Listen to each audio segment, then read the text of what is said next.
This is Jeffrey Tucker, Brownstone Institute. It seems like we might be coming to the end of one chapter and the beginning of a new one, or the end of one book, the opening of a new one. I'm not sure what it is, but the last week has just been full of revelations concerning COVID, the COVID era. I think what we're calling now the COVID era. Pretty good term.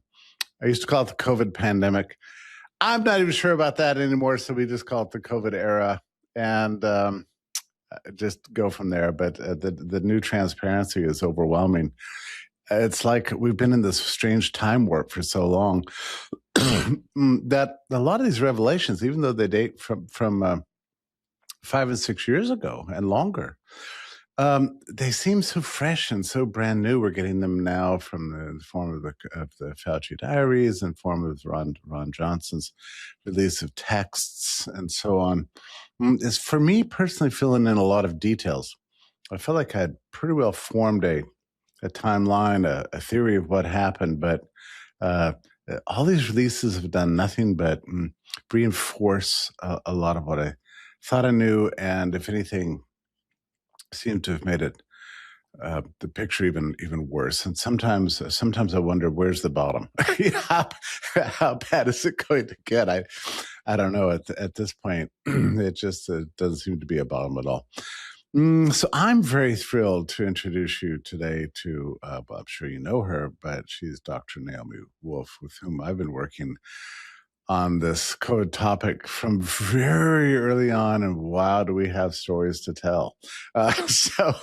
But she's also distinguished because of many things, but one of which is not just her magnificent literary career, but one of which is that she was the very first public intellectual to sound alarm on the effect of the shots on for expecting women and their babies in the womb. And she sounded the alarm because she but this is her area, and so she knew women's health and well-being is her beat, always has been. So she knew very early on that there was profound problems, sounded the alarm, and then her world fell apart.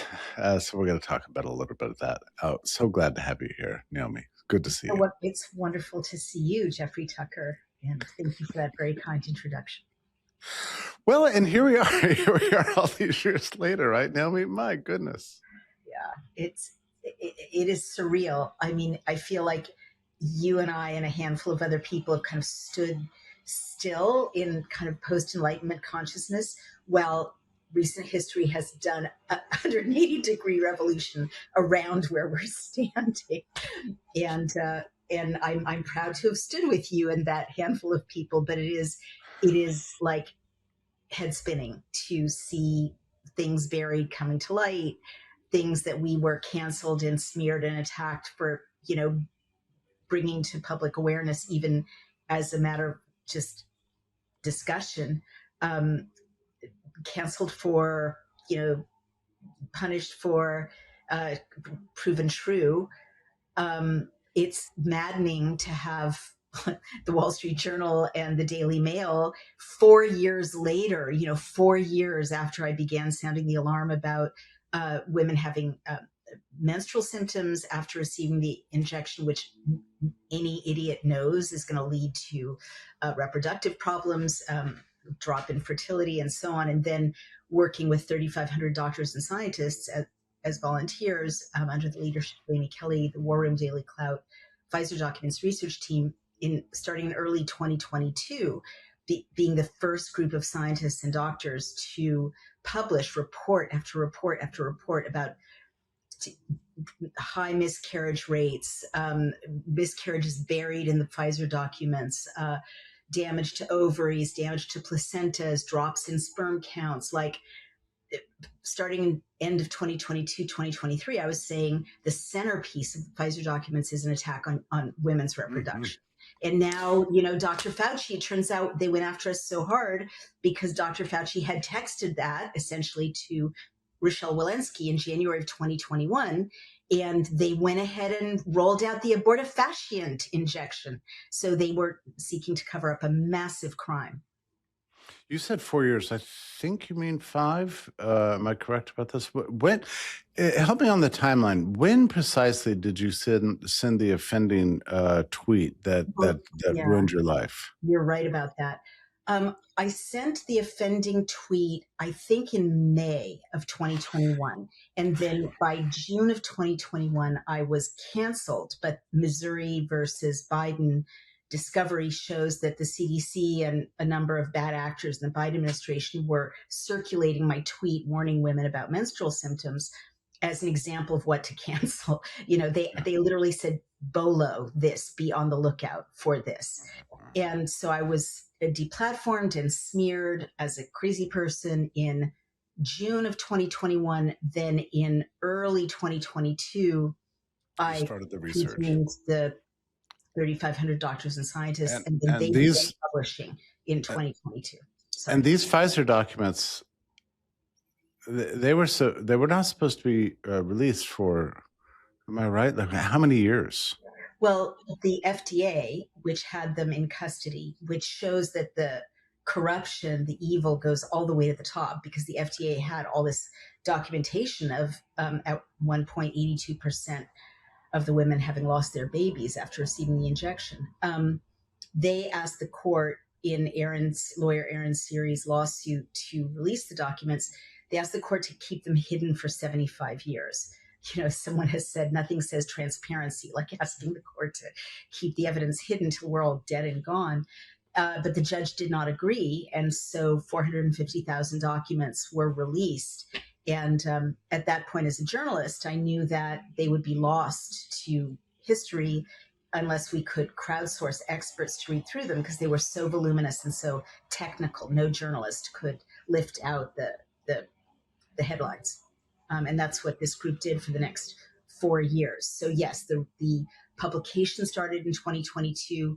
We issued our first book based on the reports in 2023, and it was a bestseller. And then a follow-up book, The Pfizer Papers, through Skyhorse in 2024. And yeah, altogether 5 years since I dared to warn women not to mess up their fertility with an experimental injection.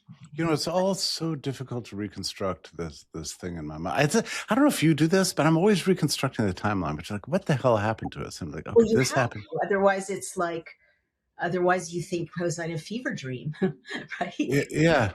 But what's interesting about this is you and I started working together kind of not immediately as lockdowns, but very soon after. We were trying to figure out what was wrong with the world, and there was a lot of intellectual firmament happening. Am I remembering quickly that we were working together before the Great Branch Declaration? This would have been, it was over this, right? Well, no, this would have been 2020 because. Oh my gosh, you're right. Yeah. You're No, right. yeah. Right. This we might have started with something like May of 22. I'm not entirely sure. It was definitely, we were there together.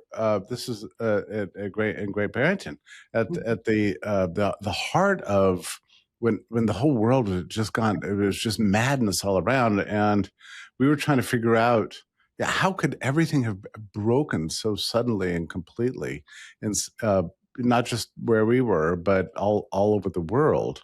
Wow. And we were starting to work on this and kind of forming a sort of a core of the resistance at the time. But it's interesting because if you fast forward a year, this is where I think, I mean, there's so much to the story, right? And I was not hip to the pharma beat, really. I didn't really. At that point, I was a long way from understanding the relationship between the inoculation of the injection and the lockdowns, which is now very, very obvious to me. But at that point, I just had no clue. I had separated in my mind. But you were interesting because while I was raging against lockdowns, you were I think you might have been the first voice in the English-speaking world who raised very specific health concerns over over the shots. So we're talking about May. And that was May of 21, and the shots had only been, just sort of barely out. They've been out for about 2 months, and you raise these concerns. Which is not to say they're, I find out since that time that there's a vast numbers of people that could have easily anticipated this, because there's a whole movement out there that was. But I think you were the very first voice of prominence, of mainstream prominence, who said there's a serious problem because of the delayed menstrual cycle. Right. Yeah. So a couple of things. Thank you so much for shining a light on the timeline. It is really important. And I should really credit you, Jeffrey Tucker, for your place in this history. And I hope the history is properly told and enters the history books as it should, because indeed, you offered me a fellowship to the American Institute of Economic Research when you were running it. And that happened right at the beginning of the lockdowns. And it was based on my former work on liberty. And I was so moved, but it also saved my life kind of emotionally and intellectually, and had a profound impact on me, because while everyone else was being traumatized and brainwashed and isolated, I got to go to a beautiful castle on a hill every day and have lunches and talk to libertarians and economists, rooted in liberty, and have all of my assumptions as an old school liberal challenged in a good way. But also just having the experience of going every day, because you weren't taking horrible risks of any kind, but we were ignoring the lockdowns basically. And every day I would go to, to this community and be productive among other people. And I saw for myself that no one was dropping dead or even getting sick. And it was a very powerful experience for me of there must be something so wrong here, because every day we're living out this very robust social life together as a community, and everything's fine. It's all fine. But also you did surround me with freedom thinkers. And then subsequent to that, you're quite right, I was canceled. And subsequent to that, I had an economic also, an intellectual basis that you and this community had helped give me, from which to say, hey, I don't agree, there's nonsense here. And then to the point you made just now of what was the specific alarm I raised, and I think it was first, at least in terms of women's menstrual health. Yeah, I think that's right. And it, by the way, that just blew my mind when you said that, because I couldn't even imagine. I thought, honestly, Naomi, my thought was, if that were true, why would they have distributed these shots? Sure, that can't be. I mean, how could that possibly be true? I mean, I was still of the mindset. You think they had rolled things out that were bad for women before, Jeffrey? I mean, kind of. After everything I knew, I didn't believe that end of government was that corrupt, or at least it took me a while to kind of come around to that view. I suppose it sounds crazy to say, but yeah.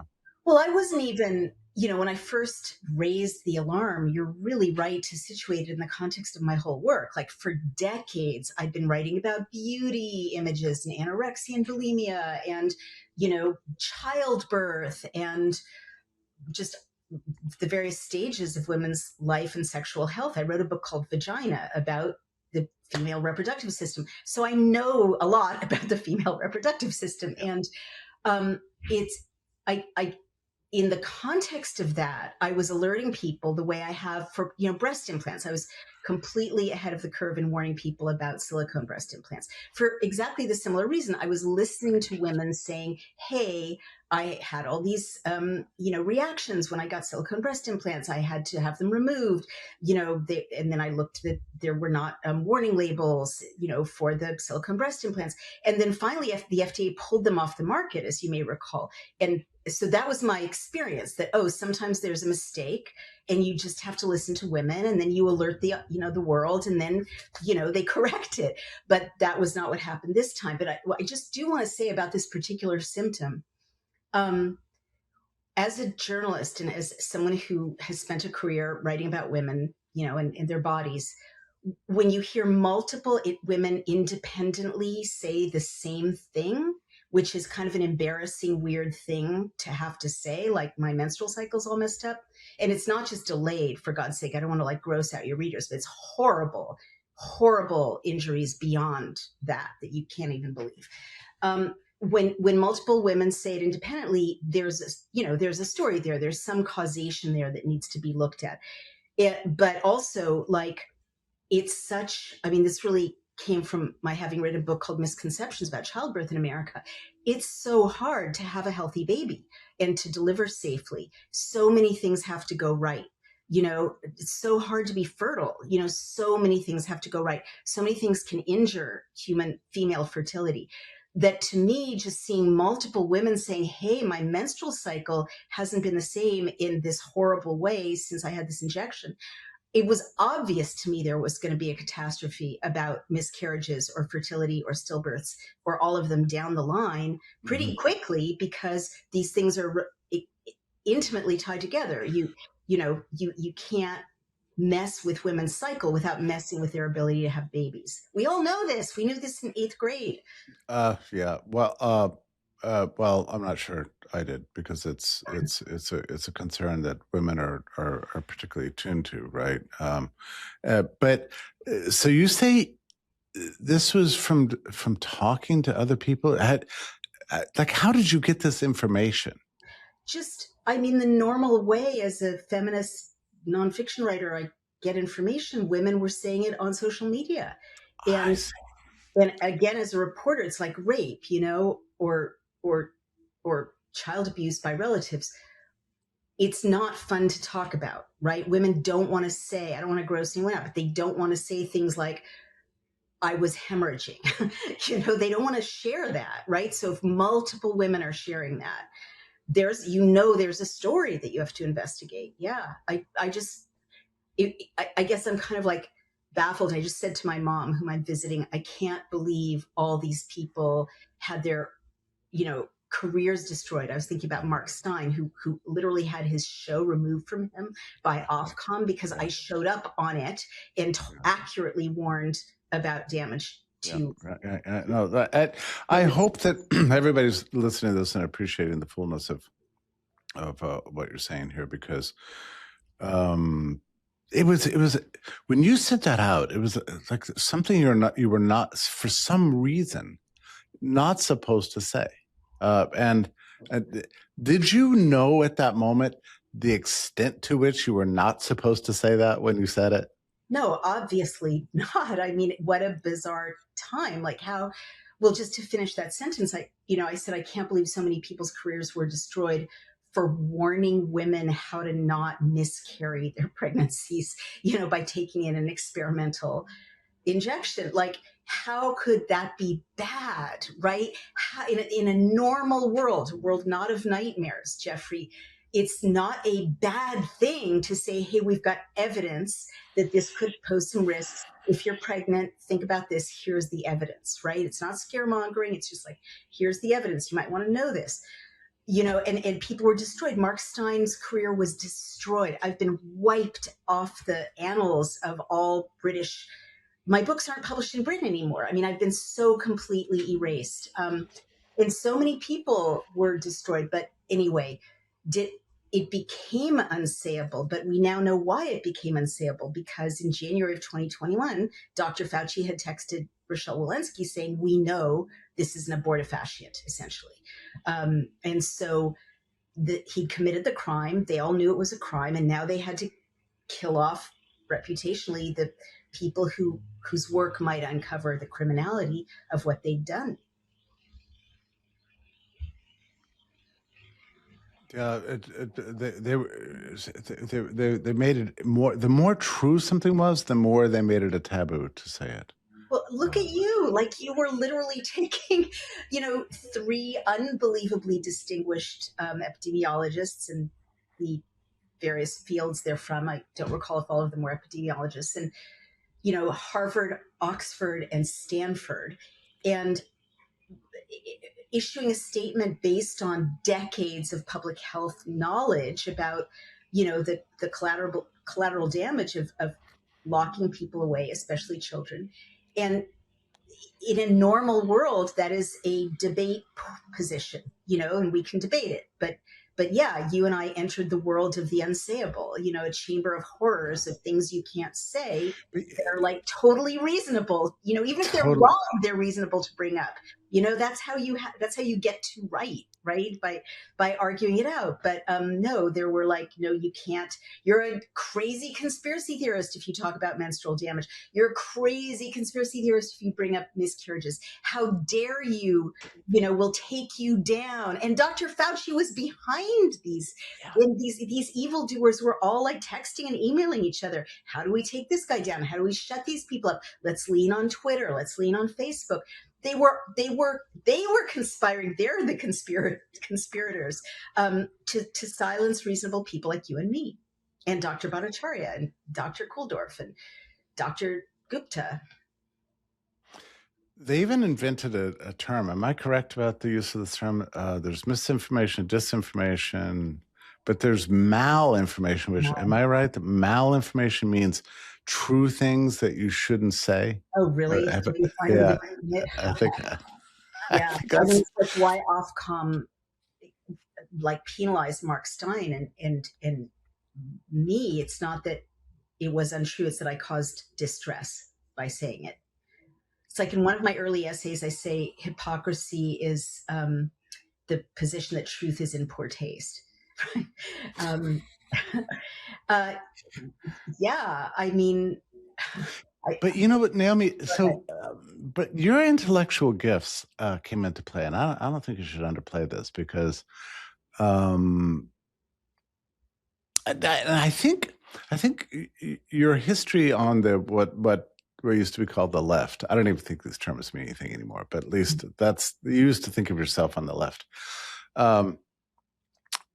Gave you a certain antenna or an instinct for industrial malfeasance. In a way in which my history within the libertarian world had not prepared me for that. Do you understand what I'm saying? And I do.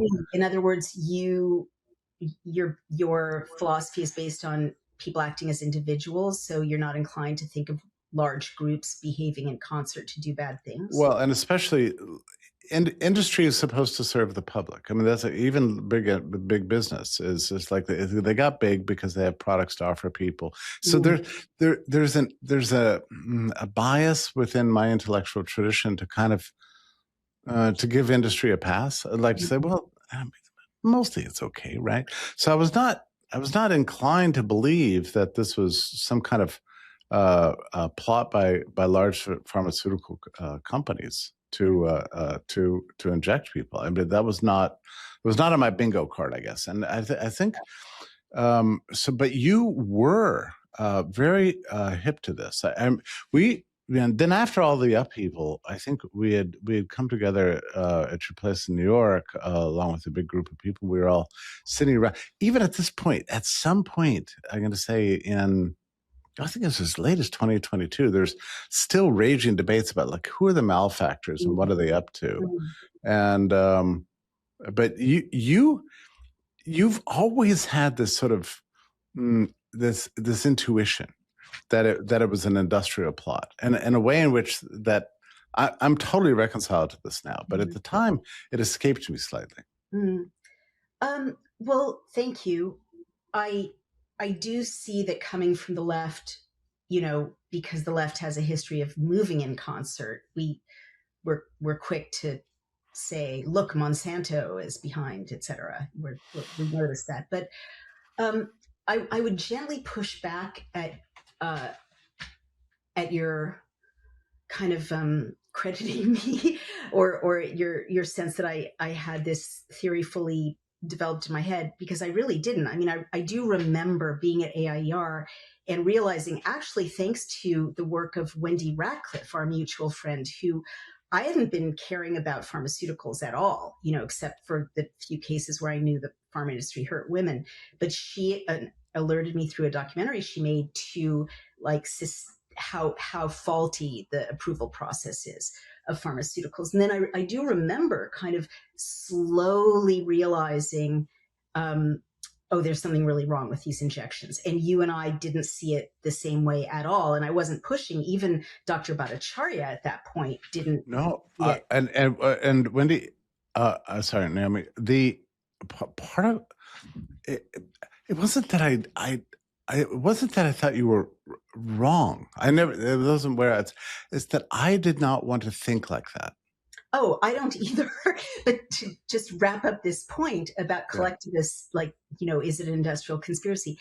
I don't think, and it took me a really long time to piece it together, I don't think that pharma is behind the mass poisoning of, America's women or the West, right? But I am the grandniece of 8 people who died in the Holocaust. And so I am very familiar. And I wrote a book called The End of America that looked at totalitarianism in history. And I am aware of how dangerous it is when government enlists industry to exert its tyrannical will. And so that's what it turned out to be, with huge input from China, our adversary, which was making these injections by 2021 on and distributing them around the world and owned the IP. The IP transferred to China in an SEC filing. So there's geopolitics, there's nefarious government actors that are, deeply in bed with industry actors, and there's kind of industry essentially being the handmaiden of these interests. I don't think, and to this day, I don't think we know exactly what the motive was, right? Because they could have put saline in all these injections and charged the same amount of money, not killed off so many people or injured people or sterilized people. So I still don't have a locked down conclusion. I think China took a really good stab at, kneecapping their adversary. But, there's also Bill Gates's craziness. He just likes eugenics. He just likes to, cull populations. Like, we don't know, but we know that the nexus of, globalists and our adversaries and self-interested governments, like across Europe as well as North America, created a very toxic alignment. To your point about the CCP, one of the things that comes out, I've just mentioned this in passing, that comes out in the diaries that shocked me was at Fauci's very first meeting with Trump in the Oval Office, the very first one. Right? This is like early February 2020. You don't have a lot of time in there. You're just meeting for the first time. Fauci used all of his capital and credibility to make one ask of Trump. Which is that on a phone call that he was going to have with Xi Jinping in the next couple of days, please ask Mr. President of China if he will host a delegation from the World Health Organization so that Fauci's assistant Clifford Lang could go and tour Wuhan to observe the greatness of China's lockdowns. You found this in the diaries? This is big news. Yeah, I think it's big news. I mean, has anyone covered this? This is gigantic. I don't know. I wrote about it today, and Epoch Times. It is huge. This was Fauci's ask of Trump, and we didn't know this until these diaries were. This is what Fauci used his meeting with Trump to ask for him to host a delegation from NIH to go to Wuhan to observe how they did such a good job in managing the virus. But this is on so many levels, Jeffrey. I mean, are you saying Dr. Fauci was talking directly to Xi Jinping, or just that he knew there would be a call between Xi and... I think what happened is that Tedros wanted to have this meeting. Tedros, of course, is very close to Xi Jinping. Tedros wanted to have this meeting. So he told Fauci, we need you. The only way we're going to get this meeting, Xi Jinping says, the only way we're going to get this meeting is if Trump actually asks him for it personally. So Fauci used his own personal capital to ask Trump to ask Xi Jinping for this for permission Jeffrey, to come. for all we know, Dr. Fauci was, I mean, from what you're describing, wittingly or unwittingly, Dr. Fauci could have been executing the will of China to, first funding, as we now know, the gain of function research at Wuhan. And then he could have been executing the will of China and rolling out this vaccine, which was so murderous to our population. Yeah, for all we know. But that jumped out at me among many other things. But I just couldn't believe it. I mean, that's a huge find, Jeffrey. I mean, congratulations on that scoop. But for Lord's sake, people better follow up on that. Well, and he reports in his diary. He says, it was great to meet. I had my first meeting with Trump in the Oval Office, and this is what I said. And then his assistant to Wuhan, that means he knew, like, what's that about, right? Like, he knew he was funding gain of function research there, but did he know that there was going to be a lab leak? Like, what was that about? Yeah, I don't know. Now, sometimes I wish we were working together in proximity again, so we could just kind of go through all these documents. There's just so much.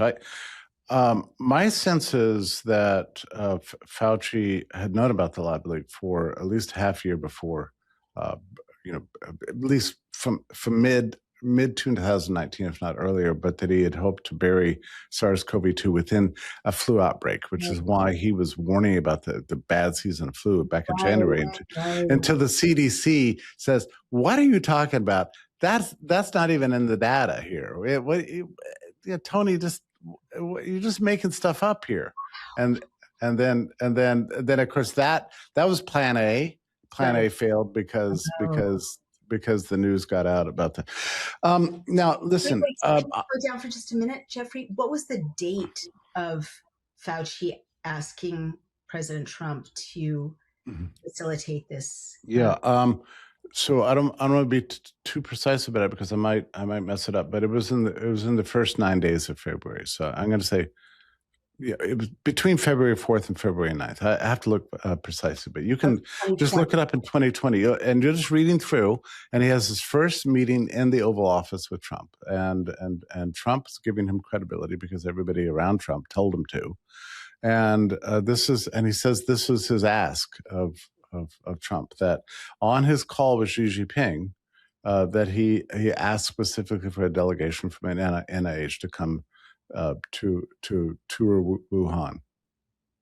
This is so important. I mean, all these data points are flashing in my head, like that the table exercise event 201 had already happened in 2019. COVID was already circulating, some people say, in late 2019. What would that have accomplished? That's such a urgent priority ask chronologically for a new president. It doesn't even make sense professionally. Like, you spend the first few conversations buttering up your supervisor. It doesn't make any sense. It seems like a huge risk, and of course, U.S.-China trade was at a low ebb since for several decades. At that point, because of Trump's tariffs in 2018, the trade restarted very quickly after the middle of March, because the U.S. started importing all of its masks and PPE and everything else from China. So it was an industrial turnaround that took place. We got played like a piano by Xi Jinping, by the CCP, for sure. Totally. But also it looks like by Dr. Fauci. I mean, January of 2020, COVID wasn't even really announced till March of 2020. It was in the news by the last week of January. So February is the interesting month, because that's when they have to hatch the plan, right? So that's the proximal origin plan, and they're getting all their ducks in line about, like, how are they gonna handle this. And part of this was, in fact, this junket to Wuhan that involved U.S. Officials from NIH, including Cliff Lane, very close to Fauci, and then officials from the UK and Europe. And they came back February 24th and released this World Health Organization plan instructing the entire world to do exactly what China did, because China, faced with an unprecedented crisis, exercised amazing, inspiring levels of unity under the leadership of the CCP. And even though the response was draconian, it worked brilliantly and everybody should follow it. Jay Bhattacharya told me that if it hadn't been for this report from the World Health Organization on February 24th, that there's no way the world would have locked down in unity. That was the turning point. That's right. I mean, another piece there is that the COVID-19 project, which was all the major big tech companies, Bloomberg and Microsoft and Amazon and, Facebook, like all of them aligned in right around that time, like into March, to coordinate messaging about lockdowns and COVID around the world. And they all have business operations in China too, right? I'm sure. And where was Bill Gates in February and March? That's what I want to know. And since they were going on government business, aren't there records of that trip? There are. You can. The World Health Organization has the limited logs, but day by day logs of what cities, when did they land, and what the that U.S. sort of thing. Delegates, the ones that Dr. Fauci wouldn't he the World Health Organization's report also has a kind of an agenda, but they were obviously not on commercial flights. They were on chartered flights, because if that travel was stopped by that time, so they chartered these planes and they went there, and they got this a tour by the CCP of the greatness of how. How China had handled it. And this trip, I've always asked the question, how did this trip happen? Yeah. And, how did it happen within the U.S. government? Right? I've been asking this question for years. Now we know how. Well, and also who paid for it? I mean, private planes going halfway around the world are not cheap. But also, Jeffrey, remember those stories in spring of 2020 about, the virus has been released at a biotech conference in Boston. Some travelers from China have brought COVID with them. They could have, now call me a conspiracy theorist, I don't have evidence, but they could have brought back the virus from the Wuhan lab to release it in the United States. You're talking about 2019 or 2020? No, I mean that trip. Yeah. That trip. Bring back 5 samples. I'm not kidding. If you're flying chartered, you don't go through the same customs that you go through when you travel commercially. Yeah. Like this bears looking at. I am not kidding. It bears looking at. Well, Cliff Lane must have visited the Wuhan Institute of Virology. I mean, where else would he have gone? I mean, besides champagne, receptions and fancy dinner parties. I mean, surely. Can't you FOIA his documentation? Oh, his travel logs. I don't know. Maybe. Listen, I would. Again, there is so much to know here, right? I mean, like the more you know, the more you want to know. It's just the whole thing is mind blowing. This is the thriller behind the tragedy. Well, listen, we have to admit, these have been very interesting times. I mean, intellectually and otherwise. It's called on all your mad skills now. I mean, thank you for throwing yourself into this. Can I ask about? I'm not sure if people even know this because the book was such a bomb, but there's this lady who used to be a pretty powerful intellectual named Naomi Klein, who had written some good works in the past, who somehow got obsessed with you. And got a book contract. And I saw the book for the first time in an airport bookstore, if you can believe it.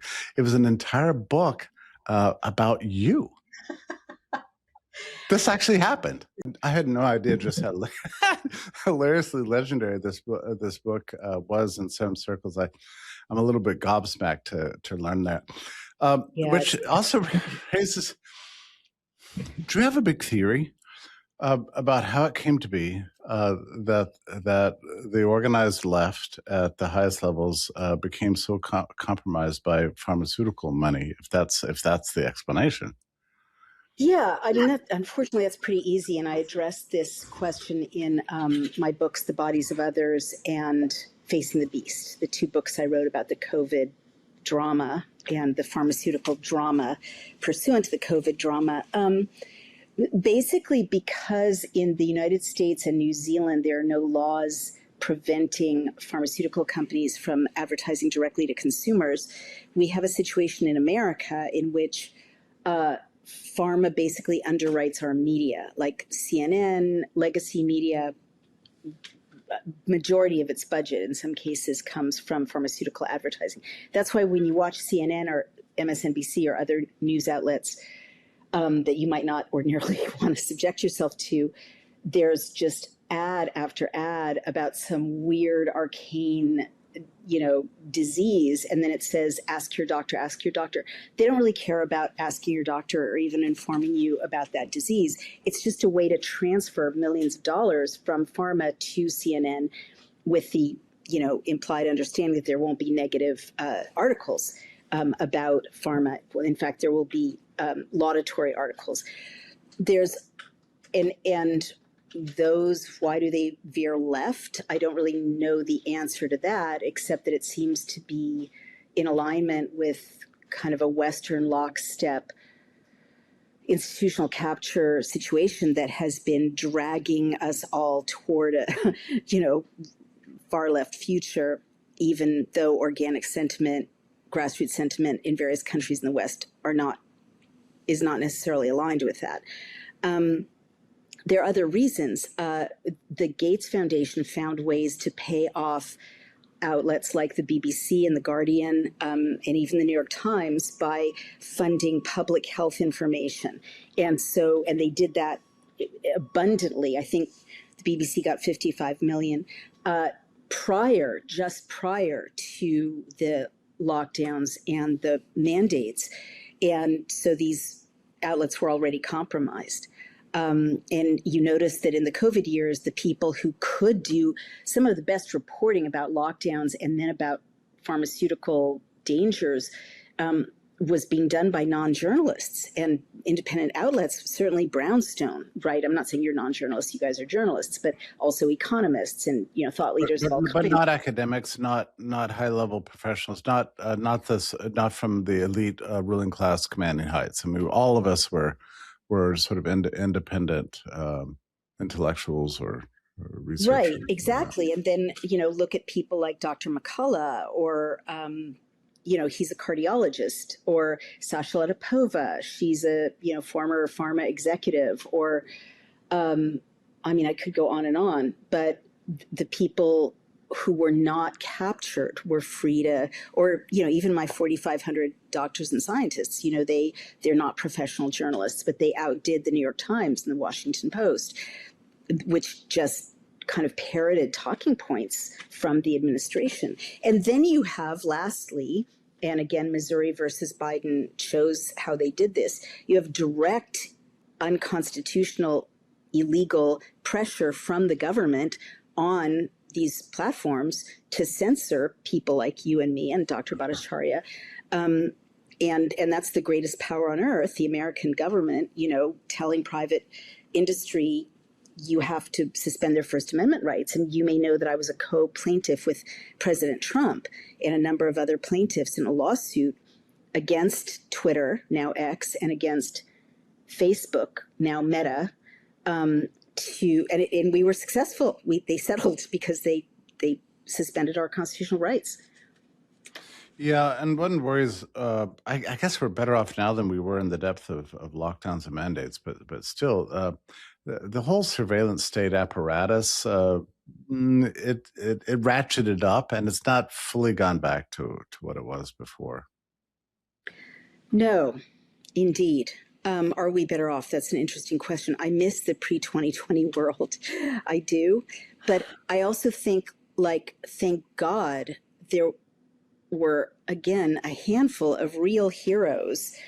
And I think you and the Brownstone group are going to loom large in the annals of how this was done. And, the Great Barrington people, of course, because there are bad, hangovers from the COVID era, like the surveillance state, of course, but I think it also inadvertently sparked a great awakening, and people, people are not vaccinating their kids. I mean, I'm not an anti-vaxxer, but there's been a gigantic revulsion of feeling against just take their word for it, as there should be.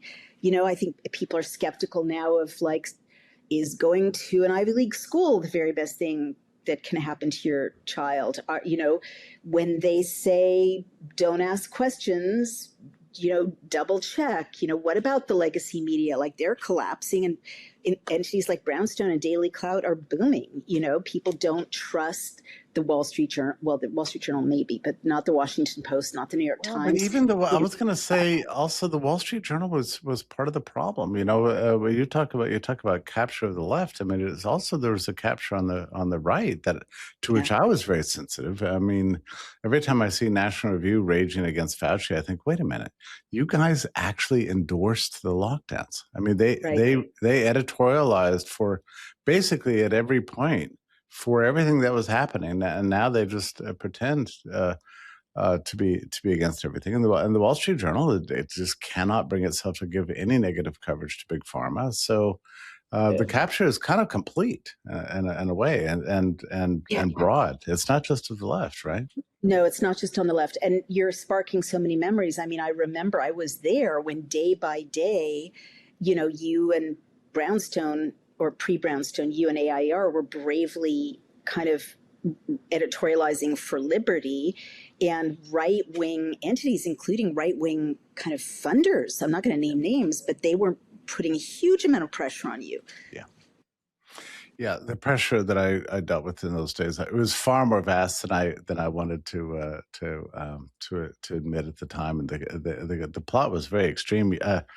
I think you might have been off fellowship by this time, but there was this funny moment that I'll just self-indulgently report, that after the Great Barrington Declaration came out, the city council of the town of Great Barrington sent me a certified letter for which I had to sign. That was a protest letter signed by all the members of the city council, denouncing me and denouncing the signers of the Great Barrington Declaration. And it was the funniest thing I'd ever read, because, I was open to a critique of the document. I mean, free speech and all that stuff, but it wasn't that. It said, you people are beneath contempt. You're evil, immoral people. That's what the letter says. Oh, well, that's interesting. I hadn't really thought of myself. I never really thought of myself that way. And I wish that's one for the memoir, Jeffrey. And like, that's our tax dollars, right? In Massachusetts, that's what citizens' tax dollars are being spent harassing, intellectuals up on a hill having discussions rather than fixing potholes and, making sure the firefighters have enough to work with. And that was at the same time that Great Barrington was literally arresting young people for ice skating on an open lake. Remember that? Yeah, I do. And, There were drones flying in the skies looking for houses with more than 2 cars parked out front. Wow. And shutting down house parties, and there were wedding and venues that were being closed down. It was as close to totalitarian as I've personally ever experienced, and terrifying times. Having you around was great. It's very difficult to recreate this moment, but your book, The Bodies of Others, I consider it to be I'd say one of the most important books to come out of the entire COVID era. Thank you. I think everybody should buy it. Everybody should read it. Just, Camus writes the story about his own sort of quarantine. It's called The Plague. And I would say your book, The Bodies of Others, is in that same tradition. It's erudite and insightful in ways that are remarkable. So if anybody has forgotten or wasn't there, that book is just a brilliant sort of snapshot in time. That's why I think it deserves to be considered to be a classic work. And I'm just so thrilled that you kept on with your writing. One of the things I think has happened to you has happened to me, is that I've gone in directions as a result of the COVID period that I never imagined I would. Like, I'm suddenly really interested in like regenerative farming, and I think you've been over to Churchtown Dairy, right? I mean, it's just this marvelous place. But and now I'm throwing out all my pharmaceutical products. I'm rethinking toothpaste. I mean, That's good. I never imagined I would be this guy, but here I am, like full-blown crunchy. And I think you're the same way. You've been giving like garden tours of how to forage and yes, right? Yes. Well, because once you start questioning what's in this stuff, it doesn't stop with pharmaceuticals, right? It's like, oh my God, they put alcohol in all these over-the-counter beauty products, dries out your hair, dries out your skin. Then you buy more stuff because your hair is dry and your skin is dry. Or there's sperm suppressant. There really is in baked goods. Like what? Or what they did to milk. I mean, just things like that, Yeah, right. Raw milk. Yeah. And then you find out, that there's this whole ethnobiological heritage. Well, that's what interested me a lot of herbs. I happen to live in Brooklyn half the time in a very intact herbal or ethnomedicine, I guess they call it, tradition with like Caribbean herbs and Asian herbs. And then, once you learn a little bit about these things, you realize like, oh, I can treat, my sore throat with oil of oregano for 10 cents, instead of going to a doctor and spending $200 and having all these side effects. It's quite amazing what opens up when you, realize that you have to ask questions about everything that's going into your body and on your body. Yeah. Isn't it so funny that we basically traveled the same road? I mean, just by pure curiosity and so on. Ending up at Churchtown Dairy with all those happy cows. It's so funny. 6 years ago, 7 years ago, you never would have imagined this would be the new you, much less me. I mean, God, it's just the world has changed so much. What a time! Well, I'm glad we're standing in the rubble with great skin, Jeffrey. Yeah, that's right.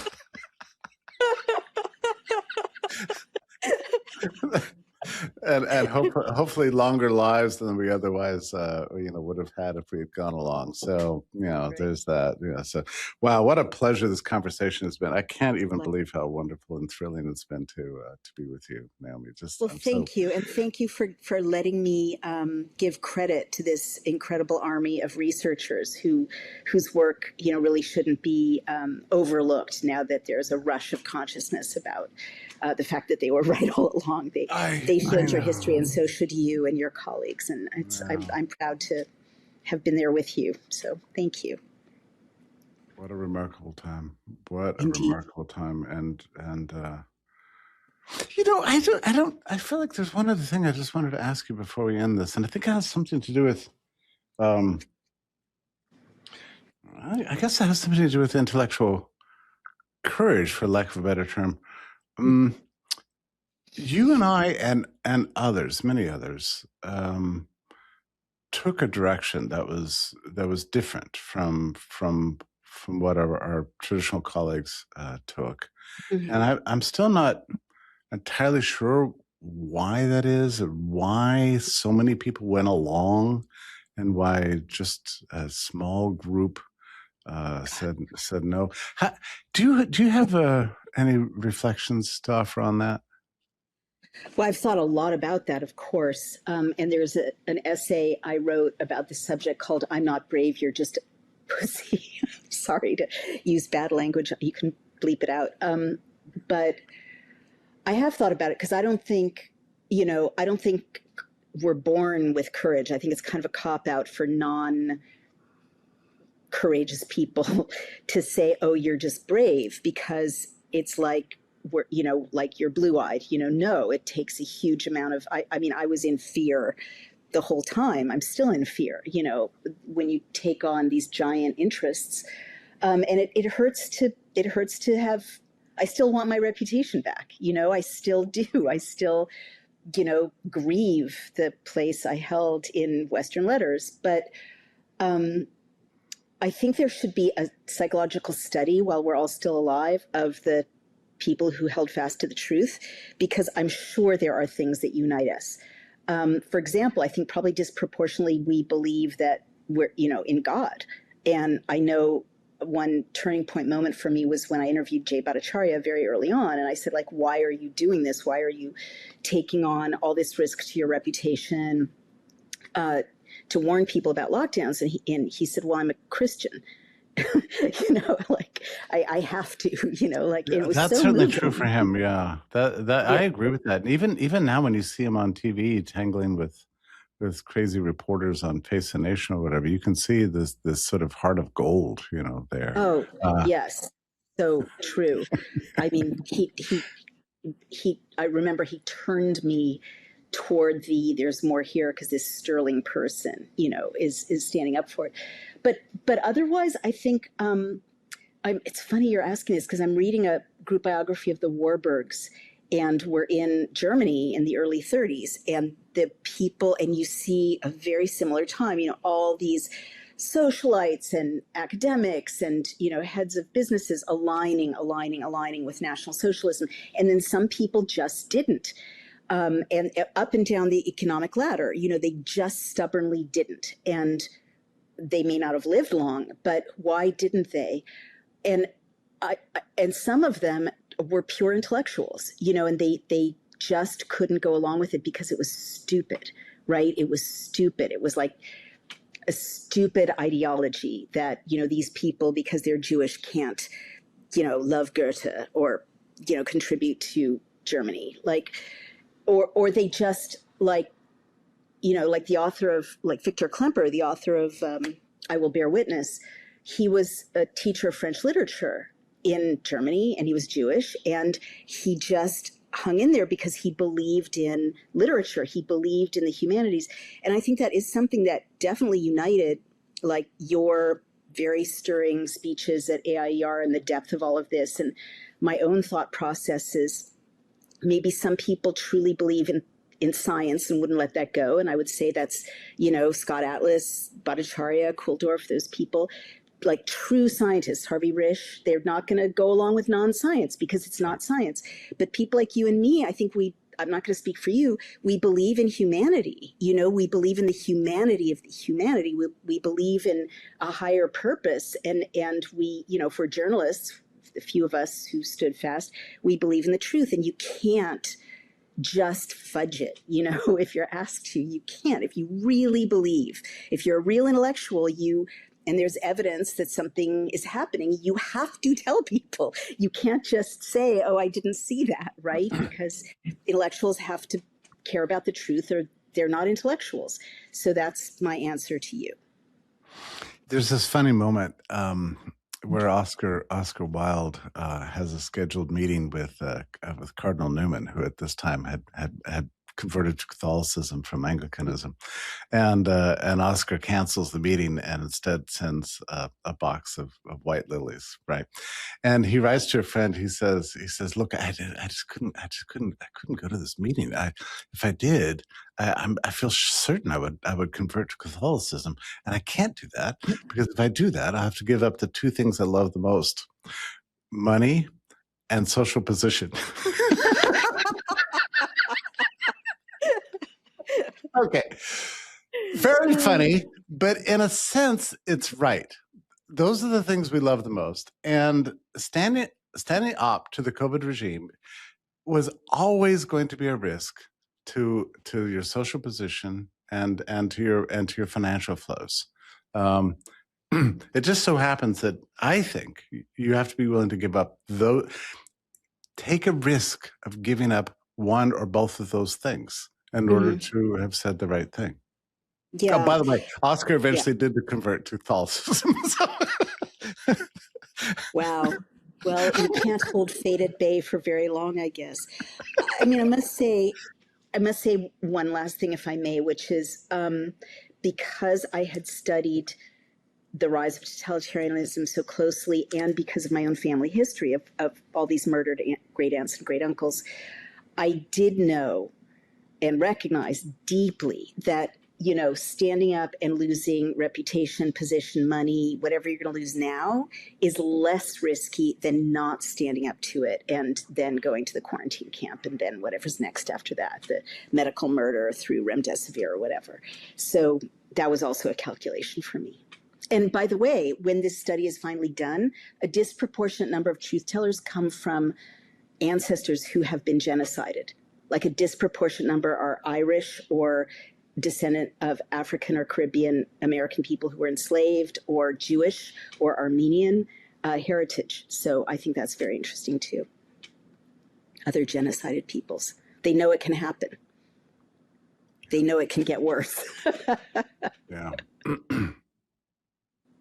Naomi, thanks so much for being with me today. Thank you so much for having me.